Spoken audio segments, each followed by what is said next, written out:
नमस्कार।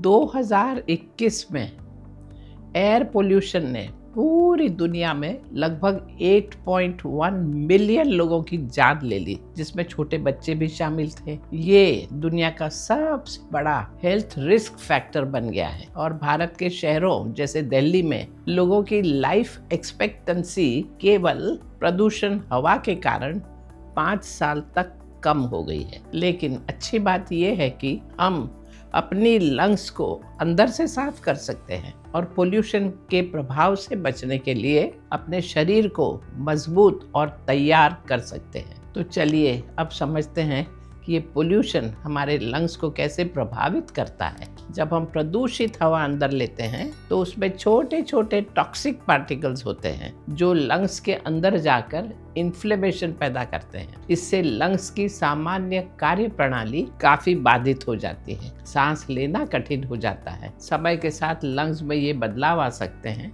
छोटी एयरवेज में सूजन, एल्वियोलाई को क्षति पहुंचाना, म्यूकस का जमा होना और लंग्स की कुल क्षमता का भी कम हो जाना। लॉन्ग टर्म एक्सपोजर से काफ़ी दूसरी बीमारियां भी हो सकती है, जैसे एस्थमा, COPD और लंग कैंसर। बच्चे, बुजुर्ग और पहले से ही बीमार लोग इसके लिए और भी ज़्यादा संवेदनशील होते हैं। तो अब आइए बात करते हैं कुछ सरल और प्राकृतिक तकनीक्स की जो आपके लंग्स को साफ करने में मदद कर सकती है। पहली तकनीक है योगेंद्र प्राणायाम नंबर 4। ये तकनीक लंग्स की क्षमता बढ़ा देती है और श्वास को गहरा बनाती है। तो प्राणायाम 4 को करने का तरीका ये होगा कि आप पीठ के बल लेटें, पैरों को घुटनों से मोड़ें, एक हाथ पेट पर रखें, दूसरा हाथ सीधा बाजू में रखें, पाम फेसिंग अपवर्ड्स। आंखें बंद करें। धीरे धीरे सांस अंदर लेते हुए पेट को ऊपर उठाने दें। धीरे धीरे सांस छोड़ते छोड़ते पेट अंदर चला जाएगा। इसे रोज 5-10 मिनट करें। दूसरा प्राणायाम है भ्रामरी प्राणायाम। ये तकनीक लंग्स का लचीलापन बढ़ाती है। विशेषकर एस्थमा पेशेंट्स के लिए ये बहुत लाभदायक है। कैसे करें जान लें। सुखासन में बैठ जाएं, आंखें बंद करें, गहरी सांस अंदर लें और अब छोड़ते समय ये आवाज़ निकालें। ये आवाज़ मधुमक्खी जैसी होनी चाहिए, स्मूथ और स्टेडी। रोज 5 राउंड तो ज़रूर करें, अत्यंत शांति का अनुभव होगा। तीसरा है कपालभाति। इसमें हम फोर्सफुली श्वास को बाहर निकालते हैं। ये म्यूकस हटा देता है, लंग्स को एक्टिव कर देता है। तो अब जान लें कैसे करें। शांति से बैठें और तेजी से सांस को बाहर निकालें। सांस अंदर लेना स्वाभाविक रहेगा। अपना ध्यान केवल एक्सहेलेशन पे रखें, रेचक पे रखें। रोजाना 1-2 मिनट से शुरू करें। चौथा है जल नीति। ये तकनीक नाक के रास्ते से पोल्यूटेंट्स और एलर्जेंस को बाहर निकाल देती है, जिससे लंग्स का बोझ कम हो जाता है। तो अब जान लीजिए कैसे करना। पहले 1 गिलास गुनगुना पानी लीजिए और फिर उसमें थोड़ा नमक मिलाइए। अब एक बाजू नाक से, नॉस्ट्रिल से पानी धीरे धीरे अंदर लें और वो पानी आप जैसे सक कर रहे हो वैसा करें और फिर पानी बाहर मुंह से या दूसरी नाक से निकल जाएगा। दोनों नॉस्ट्रिल से ऑल्टरनेट करें।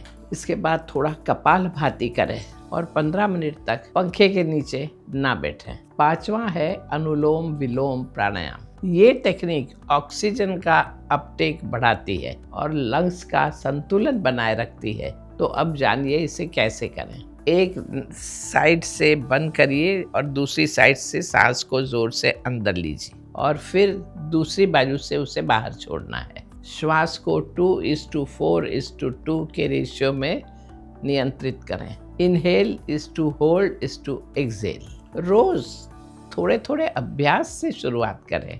छठा है कार्डियोवैस्कुलर एक्सरसाइजेस और healthy diet. Walking, jogging, cycling जैसी गतिविधियों से लंग्स की ताकत बढ़ती है। योग में जो आसन बताए हैं, जहाँ हम सांस अंदर लेते हैं, रोकते हैं या छोड़ते हैं और रोकते हैं, इससे हमारे लंग्स की ताकत काफ़ी बढ़ जाती है। अपने भोजन में हेल्दी बेरीज, अदरक, तुलसी, आंवला, इन जैसे एंटी इन्फ्लेमेटरी पदार्थ शामिल करें। जब पोल्यूशन अधिक हो तो मास्क जरूर पहन लें और एयर क्वालिटी ऐप से नियमित रूप से जांच करें। आज के समय में लंग्स की सफाई उतनी ही ज़रूरी है जितनी घर की सफाई।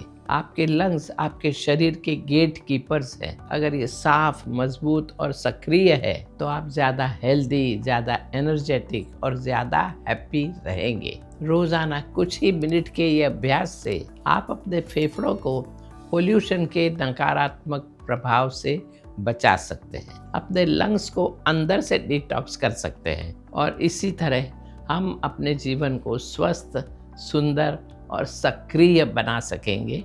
शुभमस्तु। नमस्कार।